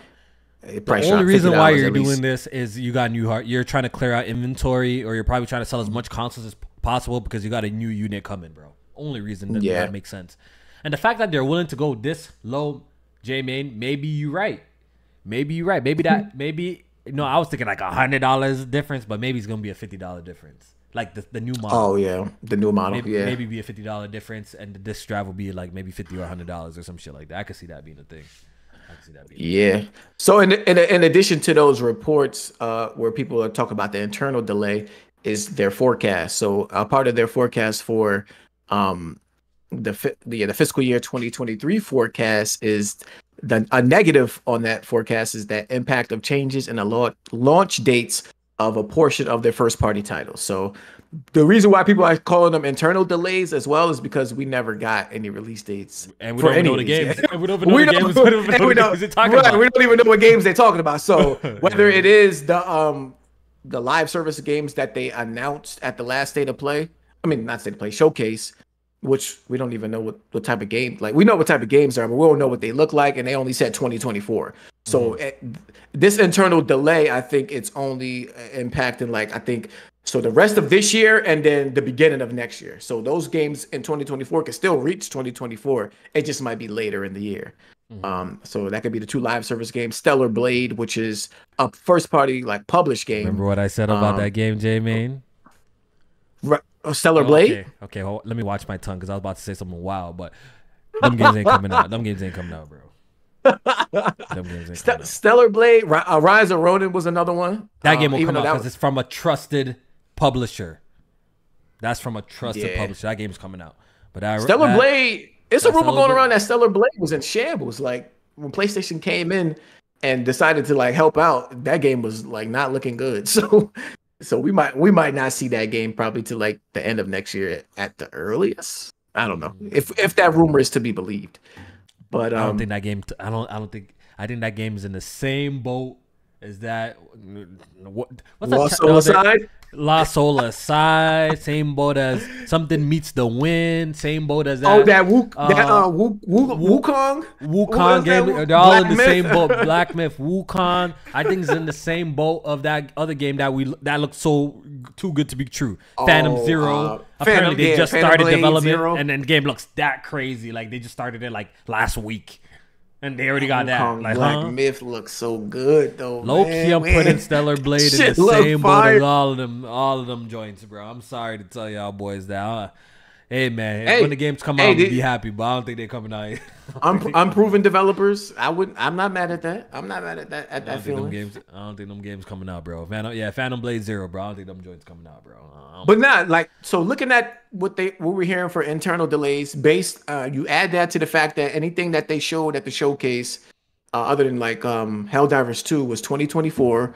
Wolverine is probably not till 2024, 2025. Yeah, it's not next year. I really refuse Insomniac could cook like that. If they could cook like that, that's insane. That's insane. No fucking way. If Insomniac cooking like that, then no fucking way. No fucking way. They might take the crown as best developers in the game. Like most consistent, at least if like not the best, but like they're the most consistent developers I've ever seen in terms of dropping like AAA games at a certain level of quality. And especially in this era where they saying games take like longer to make in 5 years. They're pumping that out too quick. Minimum. No way it's coming out next year. Wolverine is 2025. It could have good management though. A lot of that should be management, man. But I heard that Insomniac is a pretty big studio though. Like they have a lot of developers. Yeah, they got like 400. I think they got a lot of developers over there, yo. So. But looking at, like I said, what I just said about all of them games, no release dates, no internal delays. What are you looking forward to for PS5 after Spider-Man?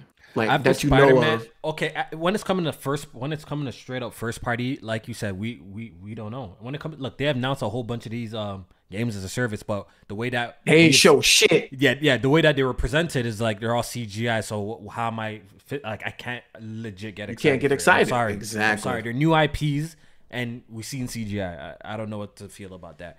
But the truth of the matter is, a lot of their studios has recently released a game. Word around town is they are working on multiple games. I think we should be seeing something from Sucker Punch soon. It makes sense. It's been long enough that we should be seeing something from Sucker Punch. I thought that we should from be the seeing past something showcase. from Blue Point too. Blue Point should have some cooking. So I think I really do believe in my heart that PlayStation does have games like that. I don't know what's up with their timing, but I know they have like first party studio games that they have. But of course, games will always be in development. They're making it, but I don't know when they're going to show. Been this late in the generation, and we still feel like we don't know what the fuck is happening with PlayStation. By year 3 of the PS4, that was like 2016. That was Uncharted 4 year. Like we had a pretty good talent, and then 2016 was one of the best E3s Oh, was the 2016 was one of the best E3s ever. This year's third. This year we knew everything that was coming. This year is clearly third party year. This year's third party year and VR year. We're getting our VR outside. We have some third party games. We have Spider-Man.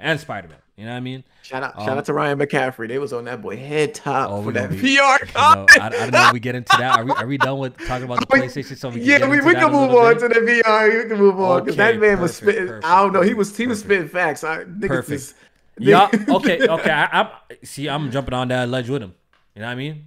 But for just like what he said, Ryan McCaffrey didn't say nothing wrong, guys. I'm sorry to tell you guys that. If y'all offended by this, he didn't say nothing wrong.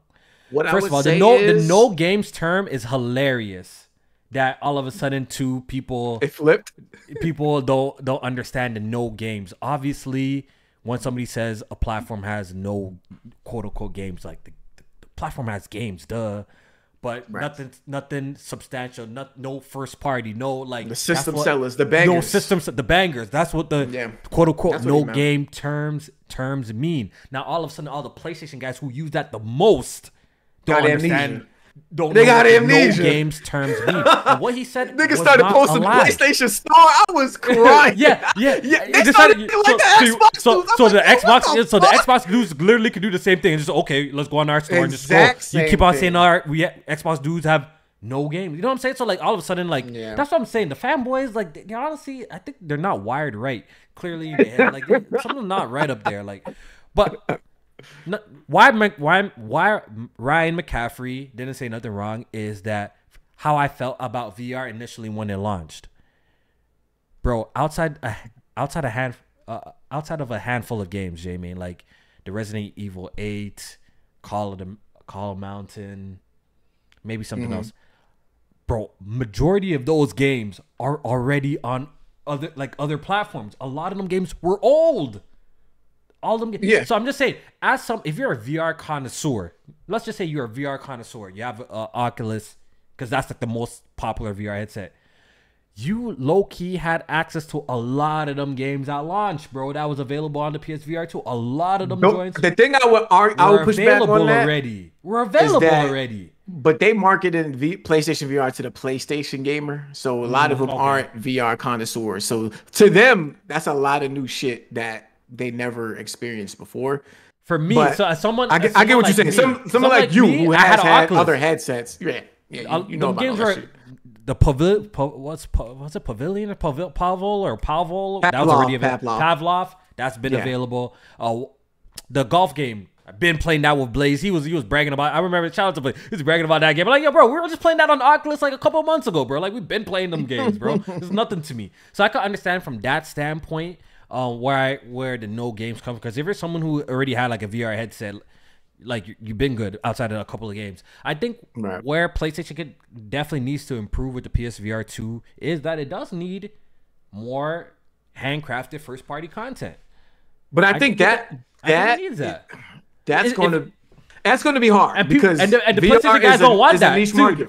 Yeah, the PlayStation guys don't want that because quote unquote y'all don't want them to take resources away from making the other games. But for it to be as successful as it needs to be, I think the price needs to probably be reduced a little bit, and it's gonna need some first party content.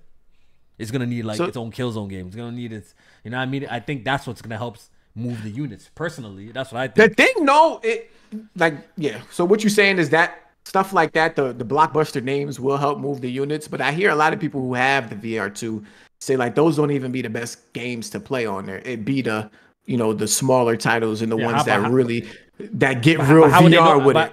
I think that's cap. I think they're saying that because they ain't available. I think that's bullshit. Because right now, if Half-Life Alyx drop, you don't think every single PSVR2 owner is running out to buy that, Jmaine? I think it's bullshit what they say. Oh no, for sure, definitely. Cap. So I think it's cap. I think. But for the ones that are smaller ones, but I'm telling you, if the hitters, the blockbusters were there, the VR mans are going to be running out to buy those games. They're going to be running out to buy that.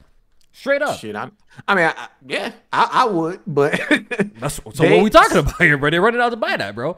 One of the biggest games that they even highlight on the PSVR2 is like Gran Turismo 7. You know what I mean? And be like, yo, that's a great ass VR experience. Like the bigger games are the games that will probably move the unit, the headset will probably move it the most. But looking at what games like top the charts, monthly on VR, it's not those games though. It's like That's what I'm saying. Synops. It's like but Synops is Pavlov. I heard it's a shorter game. I heard Synops is a shorter game, but it's like of a high quality. You know what I'm saying?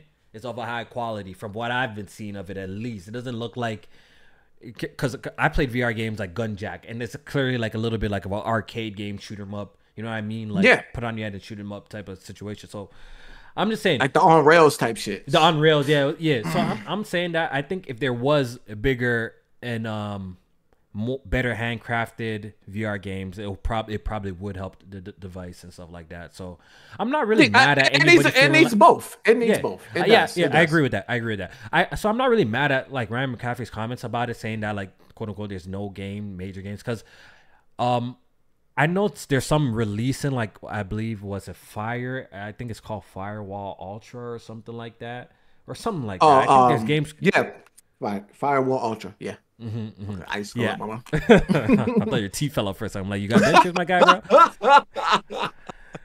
Yeah, Firewall Ultra. That's I believe there's games coming out, but I think there's nothing wrong with saying that PlayStation can do a better job at this, because people, you know what I mean? I don't think there's nothing wrong with saying that. Nothing. Yeah. Personally, I agree. Super chat donation from Type 1. I appreciate it. He says, haven't caught y'all live in a minute. Random question. Can y'all see T/cliffhanger in Spider-Man 2 with Wolverine? Makes sense to me, but I don't know. Stay smooth, stay up. I've always said they should. I was just thinking about that shit. I said that on this pod before that. Yo, wouldn't it be so amazing if they were like connected, like in the same? I think they universe? confirmed that. I thought they confirmed that there is a shared universe between Wolverine. If it's a shared universe, they could do some really cool stuff there, bro. They could do some really if cool it is, stuff. then I do expect Wolverine to make a cameo in Spider-Man 2. What a way to, what would be the illest way to honestly reveal like Wolverine's character model if Peter Parker walked into a bar? If they did like in a side mission somehow in Spider-Man 2. How lit would that be if that would be the Wolverine that you would play in the future? How lit would that be? That would be so fire. Or do you think that ruins it? What do you think? You think that ruins it? No, I don't. I think that would be fire, bro. Because that would be like an Easter egg type thing where it's like I said, like, so the reveal trailer had Wolverine in the bar. Like, what if it was some shit where Peter Parker, after a long day of his new job, it's a side mission, he has to meet somebody in the bar, and you end up getting there before the person. Like an endgame type of shit too. Yeah, and you see you meet Wolverine at the bar or some shit like that. That would be so ill, or bro. Logan, of course he wouldn't be like claws out and shit like that, but that bar that he was at in the trailer like seemed like somewhere he might frequent a lot. That'd be so like he'd be there chilling. That would be dope. I think if it is a shared universe, though, I do think he should pop up in this next one. Yeah, appreciate the super chat donation, Type 1, and I do want to shout out. We did get one more Patreon. Now we currently have 37 patrons. Can we make it 40? Can we make it 40? 3 more people. So honestly, check out the pod. If you really don't fuck with the pod, I might for new ones. This goes for the next 3 people. Only the next 3 people. I might even issue a refund if you don't fuck with it. If you don't fuck with it, I'll issue a refund. I'm that confident that y'all fuck with What the Fuck Podcast. It's a really fun podcast where we crack mad jokes. We just talk shit. It's a lot of fun. You know what I mean? If y'all like dumb shit and fuckery, which a lot of y'all showing me that y'all like, y'all will like the podcast, bro. All right. Blade X. He says, man's an urban planet chilling to the pod. Yes, sir. Appreciate it. The hell is Urban Planet? I believe Blade. I don't know if he's still in Canada. He messaged me saying that he pulled up to Toronto. Yeah. He told me too. I saw him at Cabana Pool Party, man. Relived some old. Yeah, that shit look lit. Relive some old memories of mine, man. You know what I mean? Before I became a married man. So I'm like, he was outside. When I was outside. But yeah, I hope you have a lot of fun, Blade X, at in the city. And if you need any spots to go to, I definitely have some recommendations for you. Yeah. Yeah. So is that about it for topics of the week? Before we leave, PS5 cloud streaming is in beta. Yeah, I was looking to see if I got invited to that one. I didn't get nothing yet. But it's supposed to be, so streaming PS5 games is supposed to be a part of, a future update, and it's supposed to have the option to stream at 4K as well. So definitely want to check it out. Apparently they have like some new tech coming to the PlayStation streaming tech, cloud streaming technology. and so it's supposed to be an improvement. Of course, streaming is not something that I want to be like the main thing, but if they could improve it, then I'm always there to see, how what the future can hold um for Yeah, the streaming technology. yeah. You know what? And hopefully, maybe this has something to do with their handheld device coming out in the future as well. Like the Oh yeah, definitely. if they could stream, if you could stream, you don't need the console. You know why? Because right now, as like the information that we have, we need the console for it to work, right? Yeah. To remote play. Wouldn't it be so much cooler if you could just like stream it straight from the internet too? Like why do you need the console? Like that doesn't make no sense. That doesn't make no sense. So at least some people could jump into the PlayStation ecosystem without the PS5. Right. They could just buy the handheld. Maybe some people are just interested in that. Who knows who? But, and they could just stream the games that way. Like that's how option. PlayStation Now initially started out. Like they were supposed to bring it to TVs and shit like that. Strictly mandated for remote play. Like that makes zero sense in my personal opinion. I think they need to do you can't use remote play from away from your console, it's trash. Over Wi-Fi and shit like that. But David, I've tried that shit before. That shit is garbino, bro. That shit is trash. It is. It's trash. I'm sorry to tell you guys that. You know what I mean? It's not good. They gotta improve in that. They gotta improve that. But yeah, let's wrap it up, man. It was a good podcast. Jmaine, have fun, sir. man. Good to be back. Good to be back. Talking this game and shit, bro. On Sunday, we're doing WDF, bro. Episode 4, man. Where we're gonna talk about a lot of fun stuff on that. You know what I mean? So make sure y'all tune in. The panel members is Tony. You know what I mean? We got to talk about that Montgomery, Alabama. Oh, you pulling up Sunday? You think you pull up Sunday? I think I'm gonna be there, man. I definitely got to talk about my peoples. Yeah, that shit gonna be funny. Getting cracked over the head with the folding chairs. Yeah, that shit gonna be funny. It's gonna be a good podcast on Sunday. I can't wait to record that shit. But yeah, definitely support our Patreon if you guys want to support us further. Split it down the middle with Jmaine. So you can get some too. And that's about it, man. Good gaming, episode 43. Hopefully you guys enjoyed the pod. I hope everybody who's been watching has a fantastic rest of the day. Once again, we appreciate all the support that y'all been showing us. I appreciate all the people that come and watch the podcast live. Share it with a friend. Talk about it on Twitter a little bit. The podcast is good. I know we pod professionals here. You know what I mean? We know the podcast is good. Sir. So make sure y'all support. We're gonna do more open mics in the future. We're gonna try and do more guest appearances in the future as well. Right now, I just wanted to be me and Jmaine for now. But once in a while, we'll get some guests up in this bitch and shit like that. So, yeah, man. With that being said, we're gonna head out of here, man. Everybody have a great night. Peace. Peace out. Hit the like button.